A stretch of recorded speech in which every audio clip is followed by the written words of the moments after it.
Please welcome Brian Kelly, Vice President of Programs for the Economic Club of Washington, D.C., and Editorial Director and Executive Vice President of U.S. News and World Report. Good morning. So let me just briefly introduce Mark. We only have an hour for the program, so if I go through all of Mark's CV, it'll take about half that time. But I've had the pleasure of knowing Mark for many years. He is really one of the most astute analysts of both politics and business and the intersection thereof.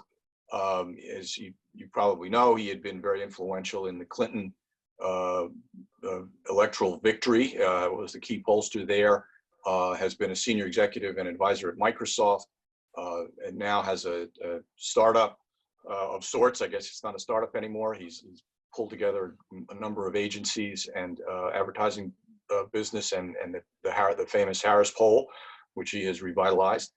And as also an author of a number of books, the last one, Microtrends Squared, Microtrends' his first book, which has given us some really good insights looking into the future. And I think right now everybody is pretty hungry to try to understand what the future looks like, even if it's only about 4 weeks from now.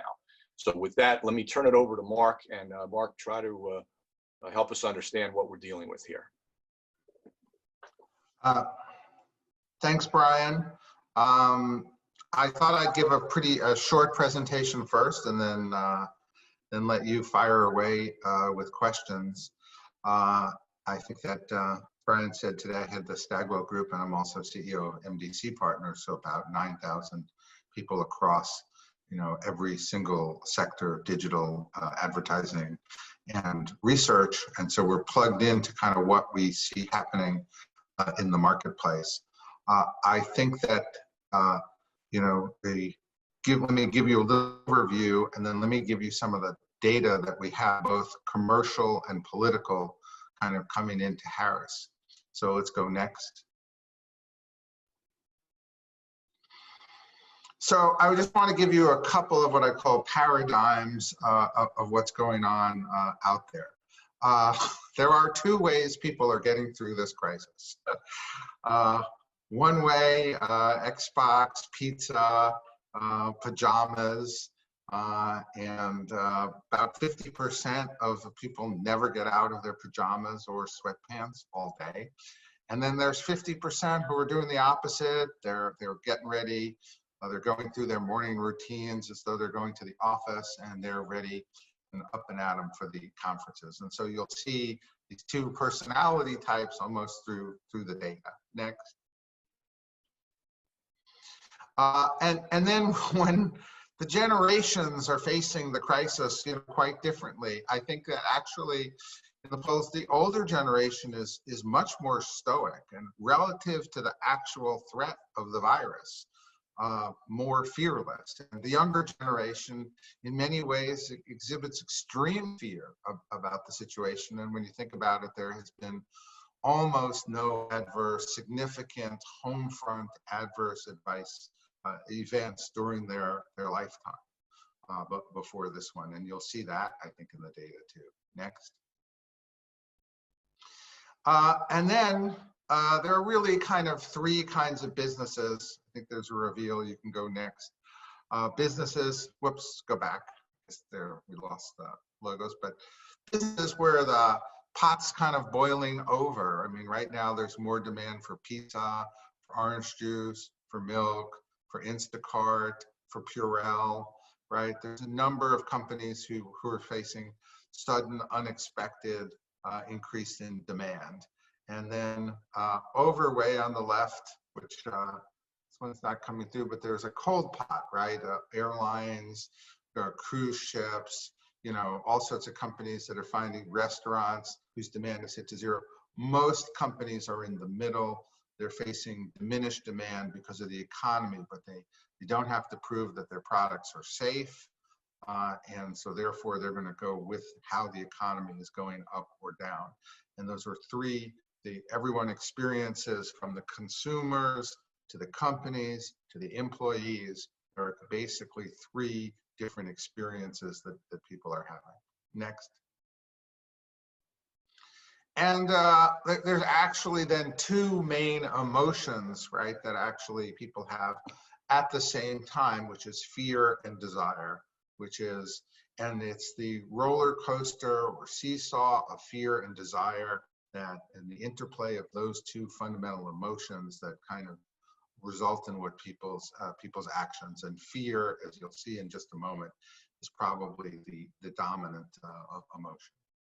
Next. So now let's take a look at some actual data. Harris Poll has been doing 1 to 2 waves a week since mid-March. So we have a complete data set.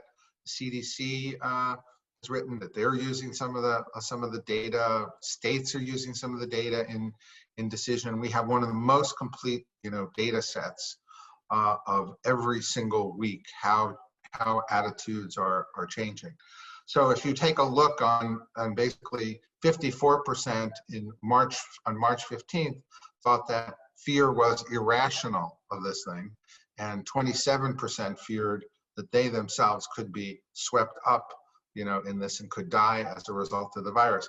That went up to 56%, and it tilted down and then it went back up, so that you see a tremendous amount of fear of dying. Half the population think that, and that would be, most people think it's sensible. 74% of 50 plus thinks it's sensible, but 69% of everybody thinks it's sensible. So there's not that much difference. The younger generation, regardless of the statistics, has a tremendous amount of fear here.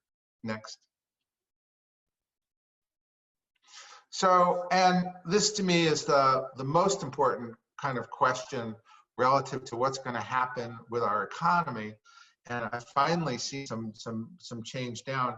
80% fear leaving home for essential errands. That finally has gone down to 75%. So you look at this, those who fear a ventilator shortage, that's gone down to 70%. Fear of dying, as you see, went up and basically stayed up at 50%. So as much as there's fear and desire, 73% really fear returning to public activity at this point. Next. And what's happening to people economically? Do you think your income will be lower, higher, or about the same as it was?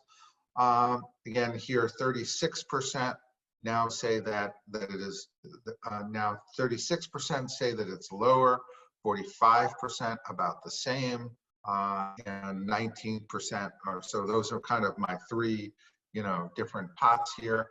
Interestingly, younger folks are out there getting additional jobs. There's different job opportunities that are for them in things like in the stores and other places that previously older people had done those jobs. Next. Emotionally, what emotions do people say they have? They're appreciative of surviving, how things are going, that there's a tremendous amount of compassion.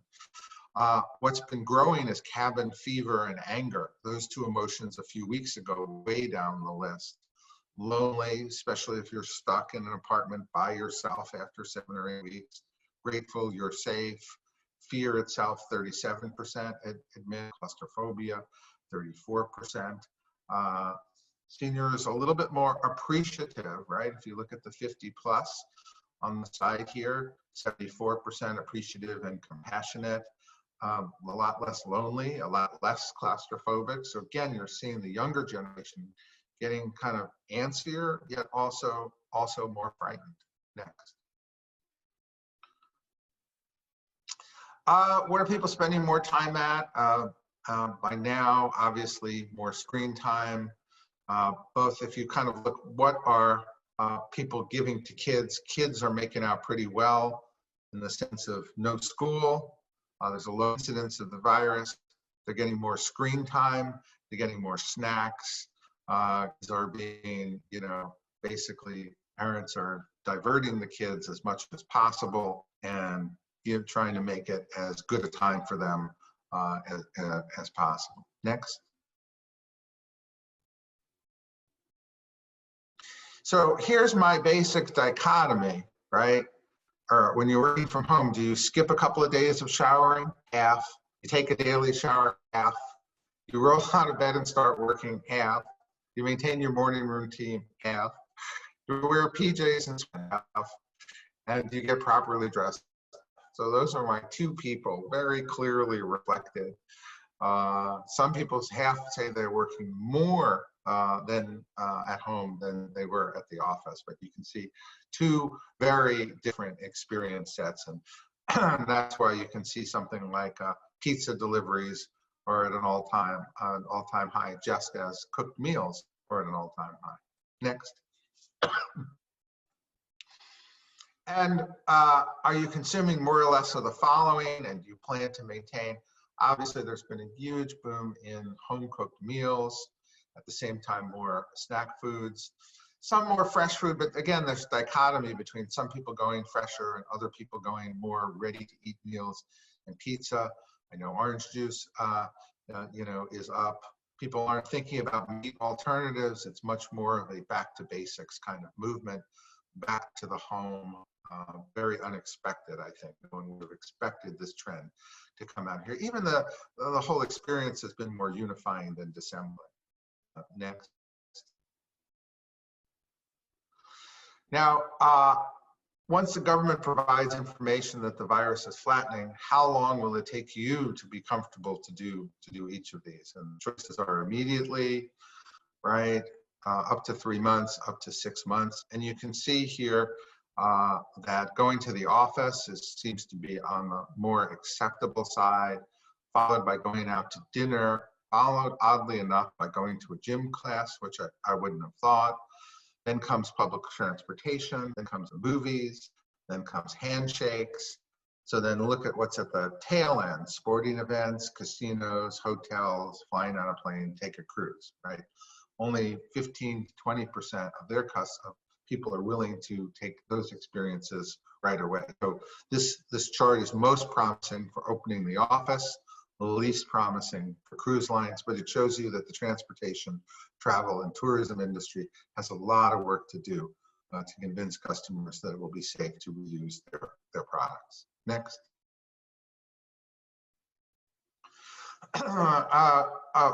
Would you say, what do you miss? Obviously, people want to get back to friends and family. People miss going out to restaurants. You see this, particularly the older generation. They miss shopping in stores. They don't miss working from the office. They don't miss traveling. They don't miss school. They don't even miss the gym, although they're more acceptable to come back. They miss family, restaurants, stores, social gatherings. And sports is up there high on the list. Next. Has your view of these different industries changed? Again, doctors, nurses, and hospitals way up, right? In terms of taking another look. Retail and grocery stores, people have been pressed, more positive reaction to how they've reacted. Small business. Interestingly, pharmaceutical companies have a chance here to remake their image. Technology companies were mired in privacy. Today, they're seen as part of the solution. Restaurants didn't do badly. Again, real estate, airlines, travel and hospitality, not seen as having the kind of greatest response compared to pharmaceutical and technology that are getting, I think, a second look. And of course, I think we really revere those people on the front lines, the doctors, the nurses, and the hospital. Next. And how trustworthy are different sources? Doctors and nurses were up at the top. Scientists, local agencies, medical journals, CDC. The president was down at 47. He's been around 47 to 50. National media about the same. As you can look, local government higher, friends and family higher, CDC higher. In general, though, no one, if you notice, is at 30. A lot of the stories about how Americans don't trust their institutions, don't trust their companies, don't trust their leadership. There's actually a pretty high degree of trust throughout this thing, which is why you see actually a very high degree of compliance with things. Next. Do you personally worry about the following? As you can see, getting the virus itself, regardless of age, it's about the same. Your income not keeping up with cost of living, that's where I think you see, Gen Xers being most concerned, 35 to 49, prime child rearing age, taxes the same. Losing a job tends to be obviously the younger generations. Healthcare expenses mounting up again. Gen X is singularly the most concerned about all matters economic. Next. Then let me just drive you through, a little bit of politics and then get to questions. This is President Trump's long-term approval line since February 2017. He actually is at a record high at 49% when we did it on April 20th. I'll be curious, we're going back into the field this week. I think he had some setbacks since there. I'll be surprised if it's as high. He was in the low 40s before this really broke out, and he's been edging up ever so gradually up until April 20th, and I will kind of see where this is now, where this is in May, which I'm expecting some setback from what I see in the other polls. He hasn't broken 50, but on the other hand, 49% would put him back into the capability of getting reelected, whereas the low 40s, probably not. In the high 40s, he's got an even chance of winning or losing. Next. Specifically on the individual issues, people still gave him the highest ratings on the economy, on jobs, on fighting terrorism, and he was getting 51% on the virus. Again, we'll see where that is. This was in April. Next. GOP approval has also been trending up pretty significantly. They were at a low point of 39. They lost the midterm elections. And since then, they have been gradually trending up. 48% is the highest favorability the Republican Party has had in really my polling since we started this poll years ago. It's a really significant increase for Republicans in Congress. Next. Democrats had an image that was 5-6 points ahead of the Republicans. They've maintained their image, but they're at 47. This is the first time last month that the Republicans actually had a better image than the Democrats. I think Pelosi got set back on some of the issues related to the bill and was seen as more partisan. Next.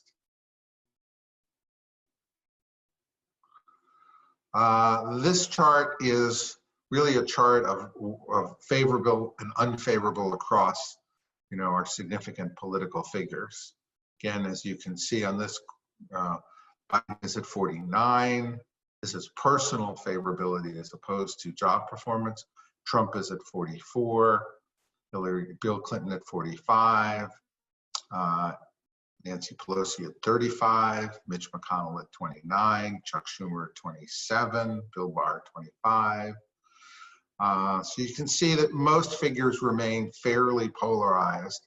President Obama had the highest rating, and Anthony Fauci at 64-13, generally recognized, as you can see, across both parties as an expert and a voice in this thing. Next.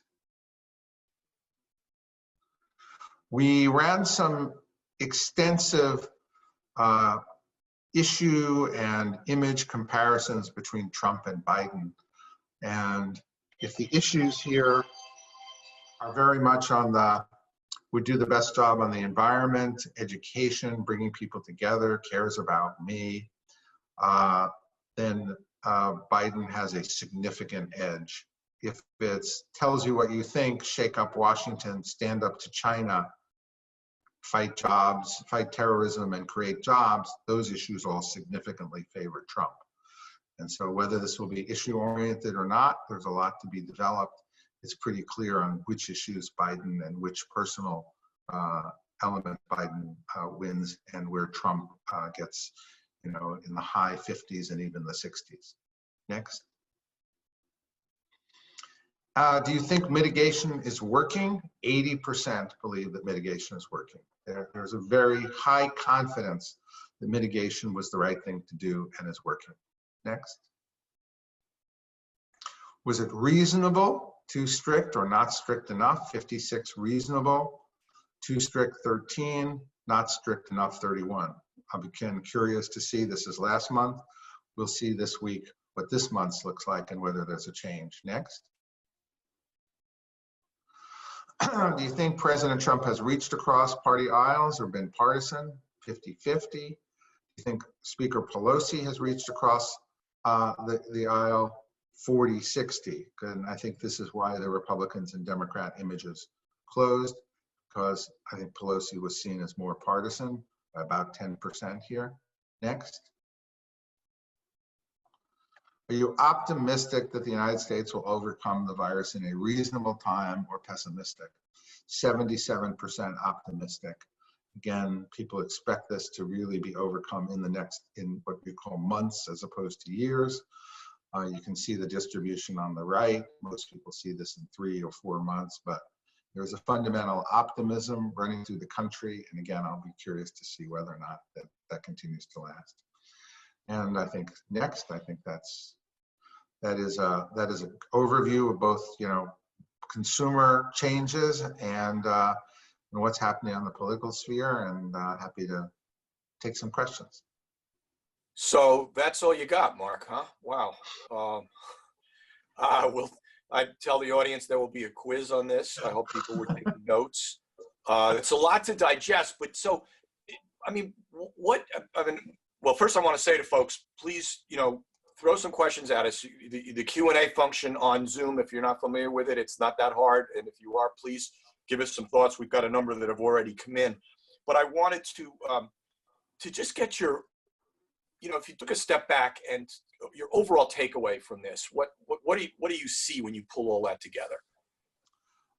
What I see is a country that had been fighting like cats and dogs and actually came together around this crisis to do what they believe is the right thing, to stay in place, leave work, mitigate it. And I do think that now, though, they're gripped by a tremendous fear, and I do see that fear being the overriding emotion, and that's an issue for leadership here in terms of helping to lead the country on the right path and the right way out of this. Yeah. So, and I saw also one of the factors that popped up was anger. I guess this is people sitting at home, and that wasn't there, and now it's there. Does that correlate with fear? Does that translate to some kind of disaffection here? Where does that take us, do you think? I think that, there's a growing antsiness, cabin fear and anger over the situation. I think there's a lot of anger about what happened with the nursing homes too. The nursing homes were about 1/3 of the deaths. And so I think there's anger at the situation, at the changes in the economy that a lot of people are experiencing. A lot of people are out there with lost jobs. So I think that overall compassion appreciation is gradually being chipped away at if people don't see progress here with anger rising. So a question from the audience, do you see any interesting data on how white collar versus blue collar people feel on re-engaging in commerce? Yeah, that's interesting. I think that in general, blue collar will be more wanting to engage over white collar. There is a bit of a difference. As I said, there's also a big difference in generations, and I do think I point to this notion that the younger generations, who statistically have the least to fear, have the same fear that somebody who's 75 has. And so the part of that is, and I didn't show the questions on the media. The media doesn't come out of this, particularly well. Their ratings are kind of lower than Trump's, really, in terms of the job that they're doing or close to it, and some other questions quite negative. So I do think that people are not getting a very clear, evidence-based picture of what's happening. Right there's a disconnect that I think can be quite can be quite, a growing problem, especially if the numbers, in fact, start to go down more significantly. Yeah. Let me jump to one housekeeping question here, which is a good one. Will the PowerPoint be available after the event is over? Yes, absolutely. The answer is yes, we'll have it. Well, Mary, you can follow up with that, but I think we'll have it on the Economic Club website because that's a great question, because that's very valuable data, which I was joking before, but I would love to be able to unpack it. So your question, what advice would you give to organizations in the entertainment, travel, tourism industry that are facing longer return to normalcy? Well, I think that's where they have a double hurdle. First, they have to realize that they're part of a chain, right? So I can't get on the plane if I'm not comfortable going to the airport. How am I going to go to the airport? Are you going to offer me rides to the airport, right? Then I can't get on the plane if I'm not comfortable in the airport, right? And then if I get to the other side, I have a place to go, and I have to be comfortable with the hotel or whatever. So the first thing I would say is, uniquely, businesses have to get together, because if they don't get together and create a safe chain, just one weak leak in the chain prevents people from going back. I think second, we did a lot of detailed questions.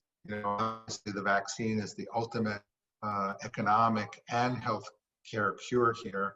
But before that, they expect masks, they expect cleaning, they expect procedures, a set of kind of procedures at this point everybody knows to be, to be followed.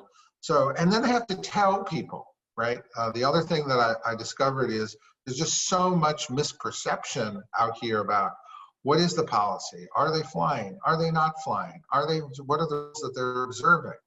I think companies think that customers somehow, just because they adopt a series of rules, will magically know what they are. The truth is people suspect that there's a shortage and a lapse in everything. And therefore, if you're in fact got good rules, got good procedures, are open, you might want to tell people that that's the case and invest more in doing that. The other side of that coin, you reflected, for instance, the pharmaceutical industry and a couple of other industries that had not been doing so well in the ratings have turned around. Is there a sort of a media marketing opportunity there for other companies to leverage this? Well, I think that it's an unexpected chance for the pharmaceutical companies to rehabilitate their image. I mean, they basically were the political, they were whipped, if you wanted to kind of throw somebody up there, right? And I think there's a greater appreciation for healthcare innovation, the need to invest in it, the fact that our societal existence could hinge on how much we invest in our healthcare companies and how much we encourage healthcare innovation is something that had really slipped from the public consciousness and has been brought back by this really quite vivid. So, stop asking questions about the media. Why is the approval on the media's handling of the pandemic so low? I think they're seen as putting gasoline on the fire. The national media in particular is not seen as a very trustworthy source. People are turning to their local media. They want to know what's going on in the local situation. But I think the number one thing is that they're not shaking their image of being biased and independent. If anything, I think they're taking, if the pharmaceutical companies are coming back in an unexpected way, the media, instead of, wow, the media became the fount of real solid information for me, the media became a source of fear and confusion, I think is a real problem. Yeah. What about, Mark, the fencing between Trump and the White House press corps there, which went on for a number of weeks? I don't know if you have polling on that, but obviously you've had a lot of experience in that arena. What do you think was the outcome of that? That's why I'll be curious to see what this week's polling. I think, as you can see, up through the polling, Trump didn't achieve the kind of unifying numbers that either of the Bushes did during, either the first Iraq War or after 9/11. Trump did achieve a general notion of having, been doing a good job. I think I'll be curious to see whether that's fallen somewhat the last couple of weeks. He had a number of bad press conferences and events, and I don't know whether he's immune to that. I think he's probably re-strategizing right now in terms of what he's been doing, because I sense that there's right now much more drift than throughout this crisis. I think there was a good sense that the private sector and the public sector have come together. I think there's a lot of drift right now on should we be getting out, should we not be getting out, why, what the rules are. That's why I think the poll I get in a couple of days will show a lot more insight into that. Yeah, here's a question that sort of follows up on that. Your data shows that consumers continue to trust Trump over Biden on economic issues. How do you reconcile that with historical trends showing that an incumbent president has a lower chance of being reelected in times of economic downturn or recession? Well, these are exceptional. First of all, it's an exceptional time because people aren't blaming. Usually you blame the president. So I think Clinton successfully blamed Bush, right, for the economic downturn. Or you have an economic downturn and you're seen as not competent to handle it. I think Trump's best line that he's given throughout this is, hey, I did it before, I'll do it again. And I think if this is a referendum on who could fix the economic devastation caused by the virus, that's his playground better than Biden's, who's had no particular experience, in the economy or managing. So, whereas there are a lot of other issues Biden does well on, if it comes down to that remains, at least for now, Trump's ace card. Yeah. The follow-on question to that is, the impact of the election if Biden and Trump aren't able to hold rallies, conduct normal campaigns. Let me kind of refine that. How would you run Biden's campaign? Well, look, I think it's Biden's got to get out of the basement. People are waiting for him to come out and interact with, some group and kind of just, display leadership. It doesn't seem to have hurt Biden, though. As you look at it, his strategy of, right now, I always characterize this presidential race as Trump v. Trump. And Trump was beating Trump for a while, and then Trump managed to lose to Trump. And it's a very classic pattern where Trump loses to Trump and then he re-strategizes and comes back. We'll see if he could do it for the 9th and 10th time. And so Biden is staying out of that. And, I do think, whether or not there are rallies or not, that's a serious handicap for Trump because he's a lot better at a rally than he is at a press conference. He has refined the art of that kind of speech, and it was a huge organizing principle to do those rallies. So I think that actually hurts Trump a lot more than almost anything else right now in terms of getting elected. What do you see anything that suggests maybe Biden is not going to be the Democratic nominee? Oh no, I think that's nonsense. I think Biden is the Democratic nominee. He's ready to serve. I don't think there's any question about that. He's got the delegates, and those delegates are bound to him. And he's got the support of the party. I don't really see. It seems to me the Republicans are floating that a lot more than the Democrats are. So back to the economy for a sec. What are the 2 or 3 biggest variables that you're watching that you believe will indicate the type of recovery we will experience? Well, I think from my perspective, there are a couple of things. First, I kind of see obviously with the advertising firms, kind of what's happening with advertising and marketing. And I saw as companies pulled back, and then we've kind of reached a plateau now. So I'm looking to see when people start to put back, advertising and marketing campaigns, because they need to do that months in advance. And I think they've gone from cutting to stabilizing and beginning to think about, hey, what are the 3rd and 4th quarters going to look like? From the polling point of view and the mood point of view, obviously people have to feel safer and safer about leaving their house. That is leaving my house with a mask and interacting through social distancing, a safe thing to do given the numbers and this virus and given, a personal health profile. Right now, that number at 75%, not comfortable leaving their home. I look for that number to go down. Once that hits below 50, I think that will really enable a strong opening up of the economy. I mean, as I sort of look through that data and listen to you, Mark, there is a 50% cleave on so many things. And, you know, we've talked over the years that we've become a 50-50 society, red, 50 blue. Congress reflects that. You know, people's attitudes about opening or not opening seem to follow that same pattern. And their economic well-being seems to follow the same pattern. Are we really going to be a half and half society here going forward? Is that the new normal? Well, but that's why my read on this is like Fauci goes above that, support for I didn't show the questions, but the support for the stimulus was in the 80s and 90s. Support for the lockdown was again quite high. So this issue, people came around a consensus on this issue, despite all of these divisions, and even if they're experiencing it in my two fundamentally different ways of not shaving and video games and really being a go-getter. Even if they're experiencing it, I actually see more unity here than disunity. I think we'll come out of this a country looking to end some of the divisions for the common good to a greater extent than I think people before that were basically fighting a pitched battle, over every fact, over every statement, and I think that was. So I think there's an opportunity here for the country to come together in a better way and to end the cycle of 50-50. Interesting and unexpected to me. The number of questions, excuse me, about Congress and spending.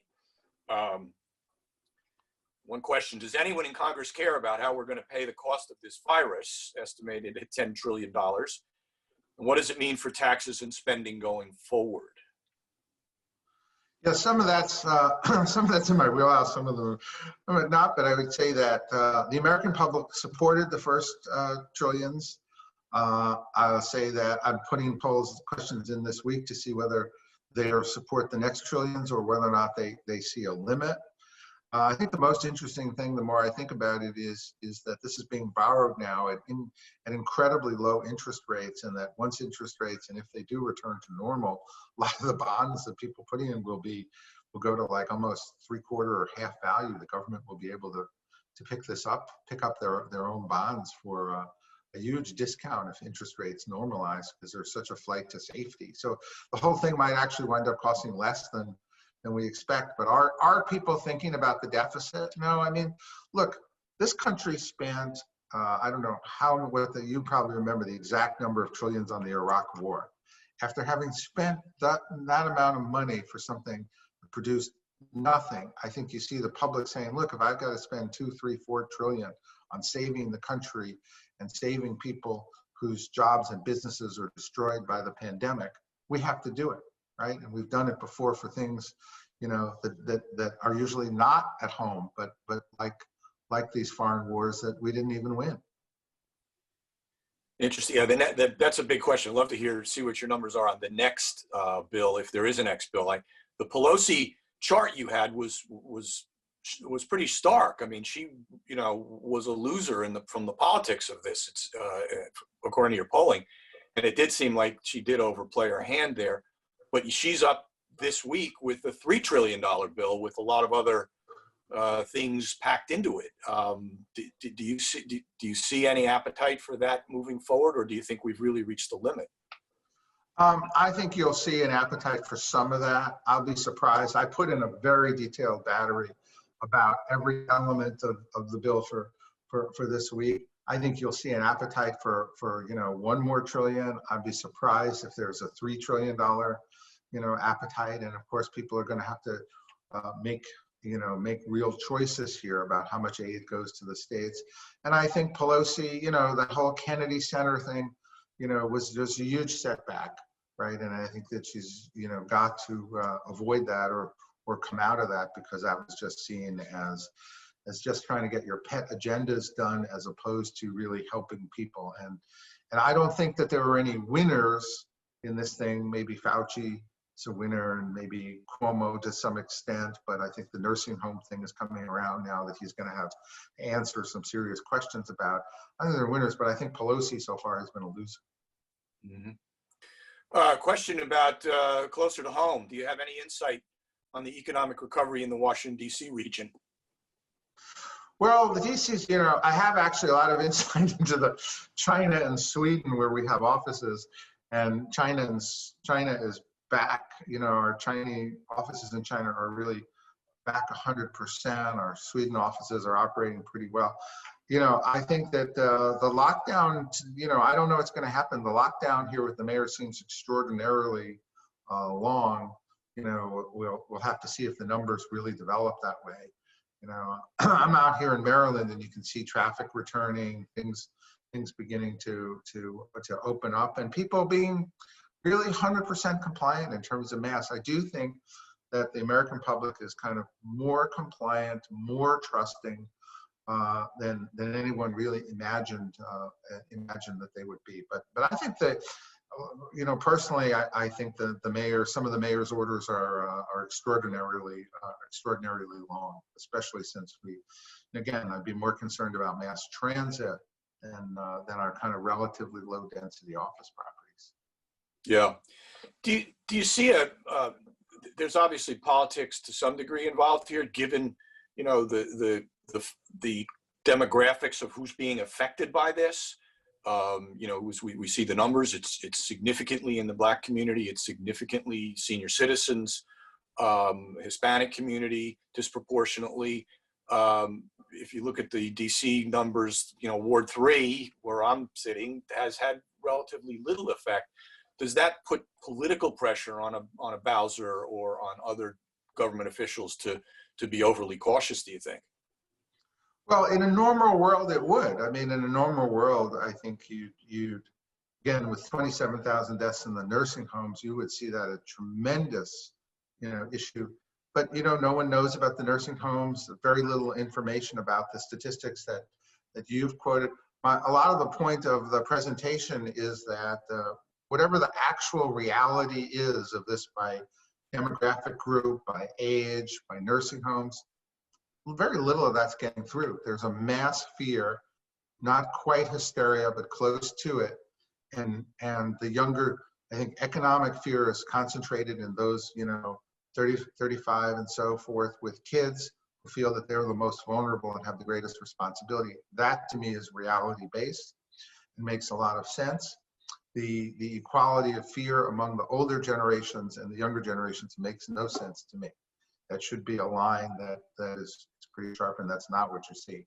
So I think that, and that's where the whole media issues come in, because anytime there's a group with a relatively, there's been a zero mortality rate, 0 per 100,000 mortality rate for people 18 and under. Yet the next thing you see is an article about six people 18 and under having a post-disease syndrome, as though that is the most significant fact, and not the 27,000 people died in nursing homes. It's that troublesome media again. I'm going to have to try to do something about it would never be true of news you could use. No. U.S. News is we're on the right side of this, but I have to agree with you, Mark. I think a lot of my my colleagues in the industry have not. They may not grasp the statistics as precisely as they need to.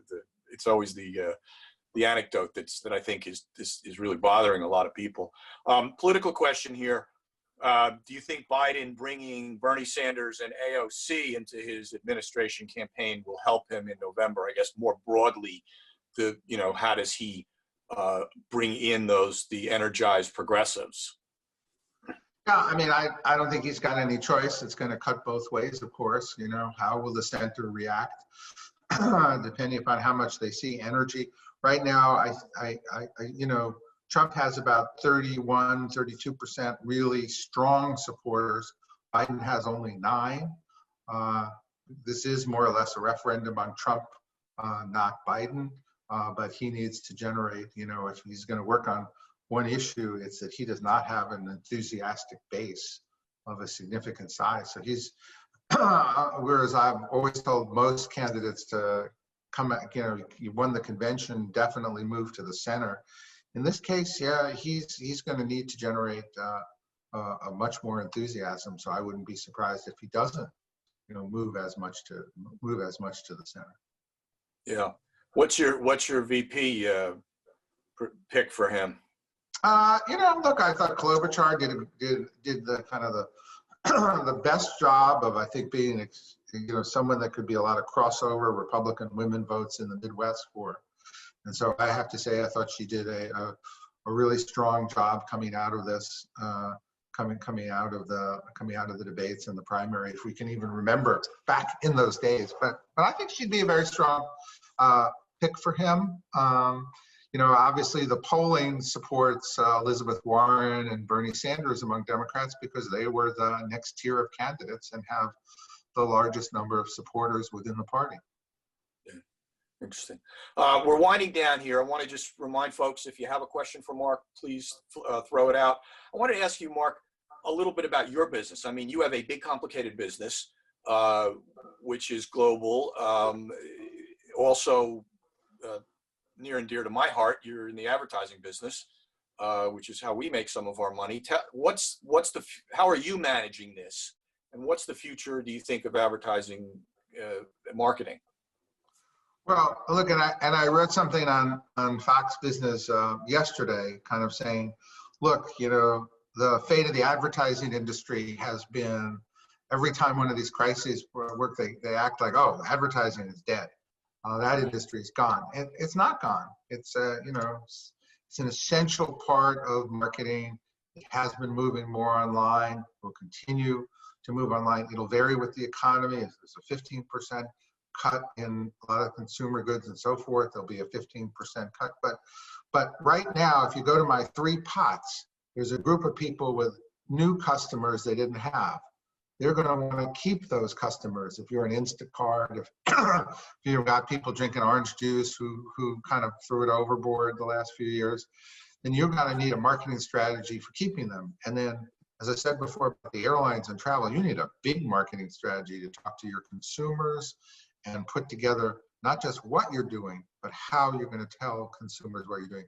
And then if you're in the middle, right, if you're like Gillette or a razor blade and people stop shaving on you, then you're going to say, how do I get my customers back, right? And so I think there are going to be 2 or 3 really big questions here that they're going to turn to marketing to help them answer. And I think that is going to mean a lot of work for people in the marketing industry, not the kind of continual. So get ready for those ads. They're coming.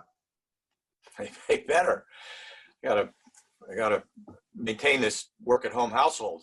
Not that this is a commercial for Mark Penn, but people know where to find you if they need the support. How about your people? You're sheltering in place in Maryland? How's that working out? I'm a lot of the trends. Let's see. I'm a lot of those trends: home cooked meals, family. All of those kind of back to basics. So it's a better, it's a stay at place. I think I'm like everybody else, getting a little antsy, a little more frustrated, and as I said, I have a lot of anger about kind of what happened in the nursing homes because I think that's the biggest scandal coming out of this thing. But I think a lot of people in the advertising industry adjusted pretty well to work at home. Much better than I think people expected. And your folks are all remote and won't be going back to the office for some time, I guess. Although we usually use the Microsoft technology, as I was just trying to remember, on Teams instead of the competitor Zoom, as you guys do here at the Economic Club. It's everybody. I think we're all figuring out what our favorite is. There are no further questions from our fellow members. Mark, I want to thank you very much for taking the time to brief us on that. That was a terrifically deep presentation, and as always, you bring your own particular insights to it.